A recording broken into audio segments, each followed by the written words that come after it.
Hello दोस्तों, आपका स्वागत है आपके अपने चैनल टॉप सर में। दोस्तों वीडियो को अंत तक देखिएगा क्योंकि इस वीडियो में ऑब्जेक्टिव और सब्जेक्टिव इम्पोर्टेंट क्वेश्चन है। तो चलिए शुरू करते हैं। पहला क्वेश्चन है, निम्न में कौन सा पदार्थ विद्युत का चालक होता है?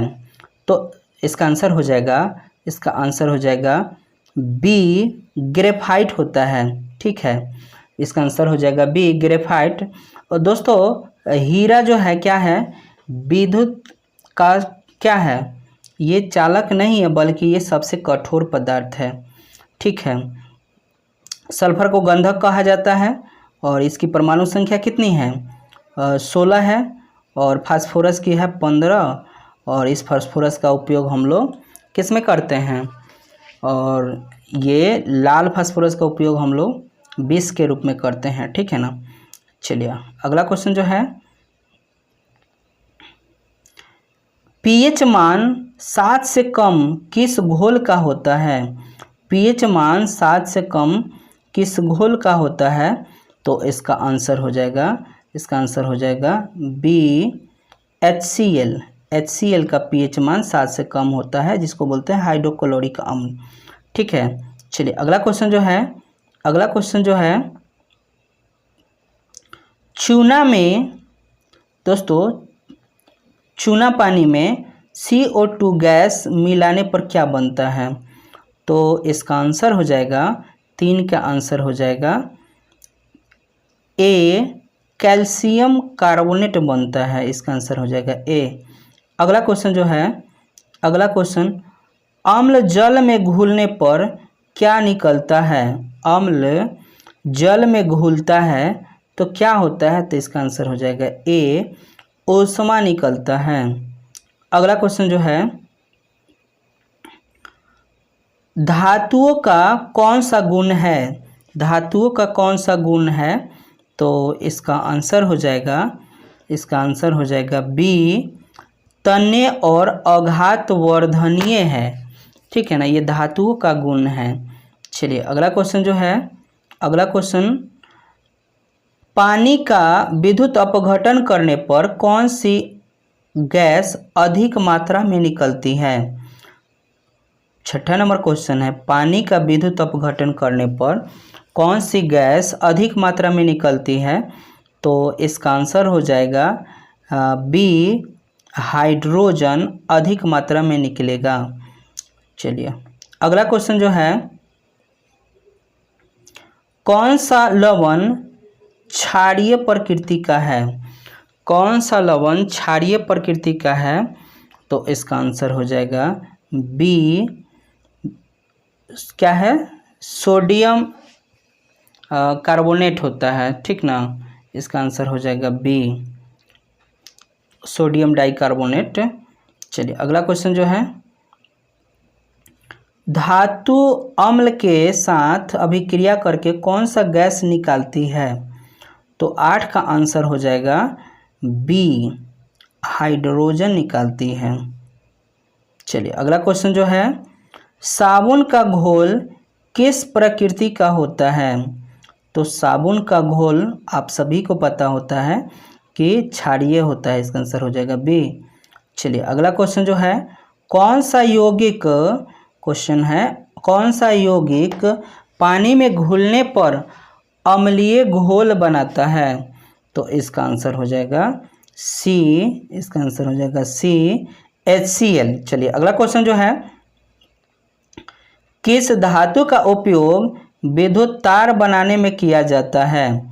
किस धातु का? तो यहाँ पर ऑप्शन आपका हो जाएगा एल्युमिनिया का। आप लोग बोलते हैं ना कि एल्युमिनिया के तार दीजिए, तार ये मतलब वही वायर। चलिए अगला क्वेश्चन है, लाल फास्फोरस किसका रूप है? लाल फास्फोरस किसका रूप है?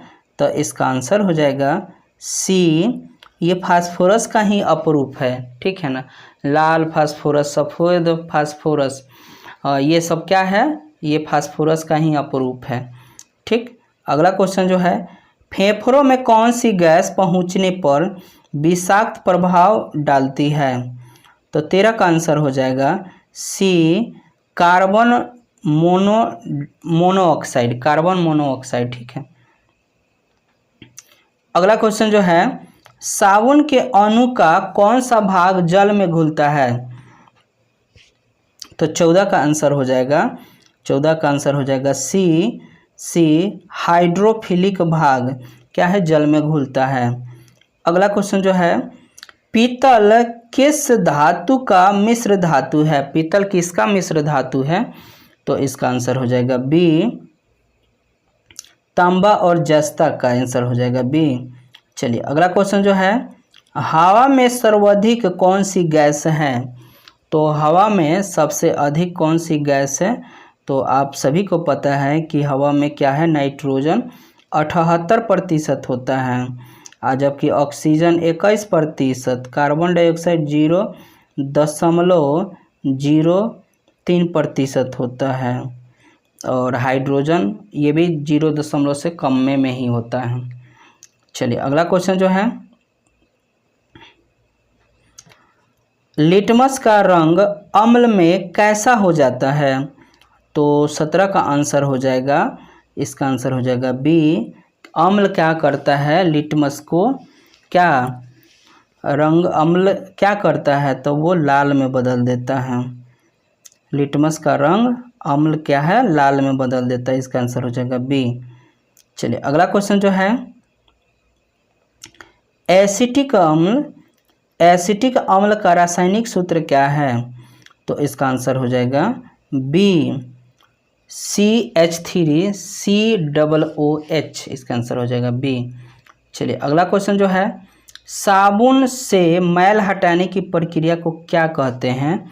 तो 19 का आंसर हो जाएगा डी, 19 का आंसर हो जाएगा पायस कहते हैं, चाहे इमल्सन कहते हैं, ठीक है ना, पायस भी इसका नाम है, हिंदी नाम है। चलिए अगला क्वेश्चन जो है, हाइड्रोजन तत्व में कौन सा तत्व सबसे अधिक क्रियाशील होता है? तो इसका हाइड्रोजन में तो आप जानते ही होंगे कि फ्लोरीन जो है, जिसको F बोलते हैं, ऑप्शन बी, ये सबसे क्या है, अधिक क्रियाशील धातु है। क्या है, हाइड्रोजन में सबसे अधिक क्रियाशील फ्लोरीन होता है, ठीक है ना। चलिए दोस्तों, अब आपका सब्जेक्टिव क्वेश्चन शुरू होता है। अम्ल और क्षार क्या है, अम्ल और क्षार में अंतर बताइए। तो इसका आंसर देखिएगा, अम्ल स्वाद में कड़वा होता है, जबकि क्षार अम्ल स्वाद में, दोस्तों देखिए यहाँ क्वेश्चन है। अब आपका शुरू होता है सब्जेक्टिव क्वेश्चन, अम्ल और क्षार में अंतर बताइए। तो अम्ल क्या है, खट्टे स्वाद के होते हैं, अम्ल का जो स्वाद है वो खट्टा होता है, जबकि क्षार का क्या है, कड़वा स्वाद होता है, और साबुन जैसा फिसलने वाले होता है, ठीक है ना। अम्ल होता है खट्टा और क्षार होता है कड़वा। और दूसरा का पॉइंट इसका है दोस्तों, देखिएगा कि अम्ल जो है लाल लिटमस को नीला नहीं करके बल्कि नीला लिटमस को लाल कर देता है। कहने का मतलब अम्ल क्या करता है, नीला लिटमस को लाल कर देता है, और क्षार क्या करता है, क्षार लाल लिटमस को नीला कर देता है। जैसे मैं आप यहाँ पर इसका देख लीजिएगा, अम्ल और क्षार कौन सा है, ठीक ना। चलिए अगला क्वेश्चन जो है, प्रकाश संश्लेषण क्या है?